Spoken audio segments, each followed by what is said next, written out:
Hello મિત્રો, સ્વાગત છે તમારું મારી ચેનલ ભાઉસ કિચનમાં। તો આજે હું અહીંયા બનાવી રહી છું કચ્છી દાબેલી, જેની રેસીપી તમારી સાથે શેર કરી રહી છું।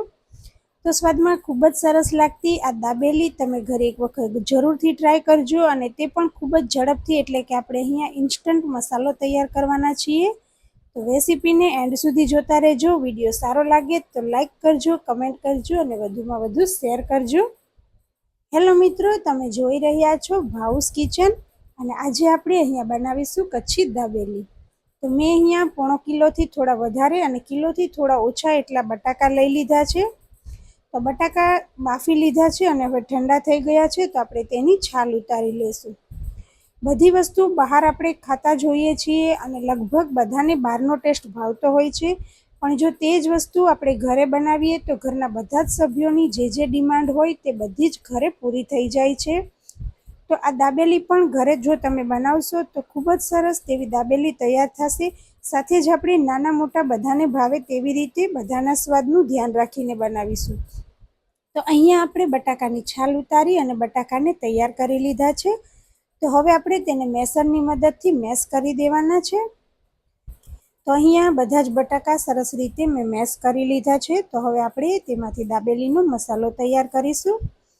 તો ઘણી વખત આપણે કોઈ પણ રસોઈ બનાવતા હોઈએ છીએ તો તે પ્રી પ્લાનિંગ હોય છે, તો તેના માટે આપણે ઘરે બધી જ તૈયારી કરેલી હોય છે, પણ જ્યારે પણ કોઈ ઓચિંતી રસોઈ બનાવવાનું થાય તો તેના માટે મેં અહીંયા આજે મસાલો બનાવ્યા વગર આવી રીતે તૈયાર દાબેલીનો મસાલો મળે છે, તેમાંથી આજે આપણે દાબેલી તૈયાર કરીશું।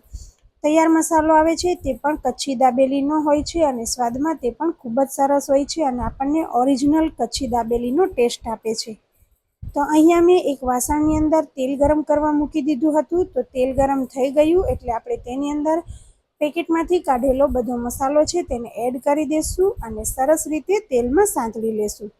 તમને કોઈ પણ માર્કેટમાં અથવા ગ્રોસરી શોપમાં આ દાબેલીનો તૈયાર મસાલો મળી જશે।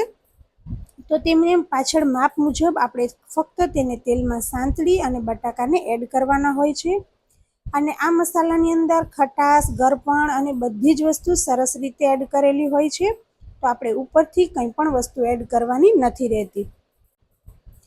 તો હવે આ મસાલાને સરસ રીતે આપણે તેલમાં મિક્સ કરી અને સાંતળવા દઈએ। તો તેલ સરસ રીતે છૂટું પડે એટલે આપણે તેની અંદર તૈયાર કરેલા બટાકા છે મેશ કરેલા તેને એડ કરી દઈશું। જો તમે ઘરે મસાલો તૈયાર કરીને રાખેલો હોય તો તમે તેમાંથી પણ બનાવી શકો છો, પણ આવી રીતે ખૂબ જ ઝડપથી અને ઇન્સ્ટન્ટ દાબેલી છે તે તૈયાર થઈ જાય છે। તો હવે બટાકાને પણ સરસ રીતે મસાલા સાથે આપણે હલાવી અને મિક્સ કરી દેવાનો છે। તમે જોઈ શકો છો કે અહીંયા મસાલો અને બટાકા પણ સરસ રીતે મિક્સ કરી દેવાના છે, અને જો આ સમયે તમને એવું લાગે કે તમે માપ પ્રમાણે મસાલો એડ નથી કર્યો તો તમારે ચાખી અને મીઠું અથવા ગરપણ જે વધારે ઓછા પ્રમાણમાં જોઈતું હોય તેવું એડ પણ કરી શકો છો। તો હવે આપણે આ મસાલાને એક થાળીમાં લઈ લઈએ। તો આવી રીતે આ બધો મસાલો થાળીમાં લઈ લીધા બાદ તેને સરસ રીતે થાળીમાં સેટ કરી દેવાનો હોય છે। તો હું અહીંયા દાબેલીનો મસાલો ઘરે બનાવી અને તેને પણ રાખું છું, પણ આ વખતે મેં આ કચ્છી દાબેલીનો મસાલો ટ્રાય કર્યો છે, તેનાથી પણ ખૂબ જ સરસ દાબેલી બની હતી અને બધાને ખૂબ જ ભાવી હતી। તો આવી રીતે મસાલાને થાળીમાં સેટ કરી દીધા બાદ હવે આપણે તેની ઉપર બધી વસ્તુ છે તે એડ કરીશું। તો અહીંયા મેં દાબેલી બનાવવા માટે મસાલો તો બનાવી લીધો છે, હવે તેની અંદર એડ કરવા માટે ડુંગળી, દાડમના દાણા, નારિયેળનું છીણ, આંબલીની ચટણી, ગ્રીન ચટણી, મસાલા સિંગ અને સેવ લઈ લીધી છે। જો તમારા ઘરમાં બધી ચટણીઓ તૈયાર રહેતી હોય તો ખૂબ જ ઓછા સમયમાં આ દાબેલી છે તે ઘરે તૈયાર થઈ જાય છે। તો હું હંમેશા ઘરે ગ્રીન ચટણી છે તે સ્ટોર કરીને રાખતી હોઉં છું, માટે મારે ફક્ત ગોળ આંબલીની ચટણી છે તે જ બનાવવાની હતી। તો અહીંયા આપણે મસાલા સિંગ છે તેને એડ કરી દઈશું। મસાલા સિંગ છે તે પણ મેં ઘરે બનાવેલી છે, જો તેની રેસીપી તમારે જોતી હોય તો પણ મને કમેન્ટ કરીને જણાવજો, તેની રેસીપી પણ જલ્દીથી શેર કરીશ। સાથે જ આપણે ઉપર થોડા દાડમના દાણા છે તેને એડ કરી દઈએ। નારિયેળની છીણ છે તેને પણ આપણે આવી રીતે હાથેથી સરસ રીતે ભભરાવી દઈશું। હવે આપણે ઉપરથી થોડા લીલા ધાણા છે તેને એડ કરી દઈશું। સાથે જ આપણે અહીંયા ડુંગળી છે તેને પણ એડ કરી દેવાની હોય છે, પણ જો તમારે અલગથી એડ કરવી હોય તો તમે ઉપર અવોઇડ કરી શકો છો. સાથે જ જો દ્રાક્ષની સિઝન હોય તો તમે લીલી દ્રાક્ષ અને કાળી દ્રાક્ષને પણ 4-4 પીસ કરી અને તેને પણ આવી રીતે ઉપર એડ કરી શકો છો. તો તમે જોઈ શકો છો કે જોતાં જ ખાવાનું મન થઈ જાય તેવો આપણો અહીંયા દાબેલીનો મસાલો તૈયાર થઈ ગયો છે. તો હવે આપણે આમાંથી દાબેલી છે તે તૈયાર કરીશું. તો હવે આપણે દાબેલી બનાવવા માટે પાઉં લઈ લઈશું. સાથે જ આપણે બધી જાતની ચટણી લઈ લઈશું. તો મેં અહીંયા ગોળ આમલીની ગળી ચટણી લીધી છે, સાથે જ ગ્રીન ચટણી લીધી છે. ચટણીની રેસીપી મેં મારી ચેનલમાં આગળથી ઘણી બધી રેસીપીમાં આપેલી છે, તો તમે તેમાંથી પણ જોઈ શકો છો, અથવા તમે જે રીતે કરતા હોય તે રીતે બનાવીને પણ ઉપયોગમાં લઈ શકો છો. તો અહીંયા પાઉં છે તે લઈ લીધા છે. આપણે હવે તેને વચ્ચેથી કટ કરી અને તેની અંદર આપણે દાબેલીનો તૈયાર કરેલો મસાલો છે તેને ભરીશું. તો આવી રીતે ખૂણેથી આપણે કટ કરવાના હોય છે, પણ મારી પાસે અહીંયા જે પાઉં છે તે એકદમ ગોળ જ છે, એટલે આપણે વચ્ચેથી કોઈ પણ જગ્યાએથી કટ કરી શકીશું. તો આવી રીતે વધારે પ્રમાણમાં મસાલો સમાય તેવી રીતે આપણે બધા જ પાઉંને કટ કરી લેશું. તો જો તમે આવી રીતે ઘરે કચ્છી દાબેલી તૈયાર કરી લીધી તો તમે ક્યારે પણ બહાર દાબેલી છે તે ટેસ્ટ નહીં કરો. આજે આપણે ઘરે નાનાથી માંડી મોટા સુધી બધાના ટેસ્ટની અલગ અલગ દાબેલી છે તે તૈયાર કરવાના છીએ. ઘરે બનાવતી વખતે આપણે બધાનું ધ્યાન રાખતા હોય છે. આપણે ઘણી વખત ઓછું સ્પાઇસી બનાવતા હોઈએ છીએ, ક્યારેક વધારે ચટપટું બનાવતા હોઈએ છીએ, જ્યારે બહાર મળતી વસ્તુ આપણને એક સરખા સ્વાદમાં મળતી હોય છે. તો આવી જ રીતે મેં બધા પાઉં છે તે કટ કરી લીધા છે. તો અહીંયા હું પહેલી દાબેલી છે તે મિહાન માટે બનાવીશ, માટે તેની અંદર આપણે ચટણી નથી લગાવવાના. ડાયરેક્ટ મસાલો ભરી અને 2 દાબેલી છે તે હું સાઈડમાં રાખી દઈશ. ત્યારબાદ આપણે બીજી બધી દાબેલી છે તે રેગ્યુલર ચટણી લગાવી અને બનાવીશું.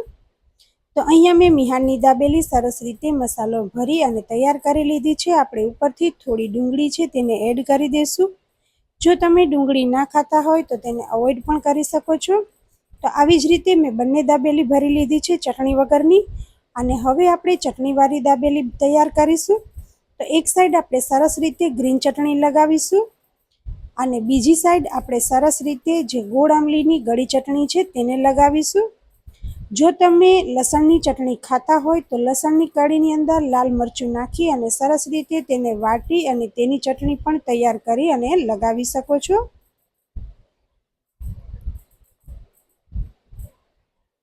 જો તમે આની અંદર સિંગદાણા અને નારિયેળનું છીણ કંઈ જ એડ ના કરવા માંગતા હોય તો જે તૈયાર મસાલો છે તેની અંદર બધા જ સ્વાદ સાથે આ મસાલો તૈયાર કરેલો હોય છે.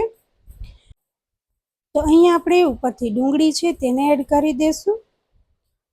તો સરસ રીતે આપણી દાબેલી છે તે અહીંયા તૈયાર થઈ ગઈ છે. હવે આપણે બધી જ દાબેલીને સરસ રીતે બટરમાં શેકી લેશું. તમે બટર અથવા તેલ કોઈનો પણ ઉપયોગ કરી શકો છો. તો અહીંયા મેં ગેસ ઉપર મોટી સાઈઝનો તવો મૂકી દીધો છે, જેની અંદર આપણે એકસાથે ઘણી બધી દાબેલી શેકી શકીએ. તો અહીંયા હું શરૂઆતમાં તૈયાર કરેલી 3 દાબેલી મૂકી રહી છું, પણ આની અંદર ઘણી બધી દાબેલી તમે એકસાથે શેકી શકો છો.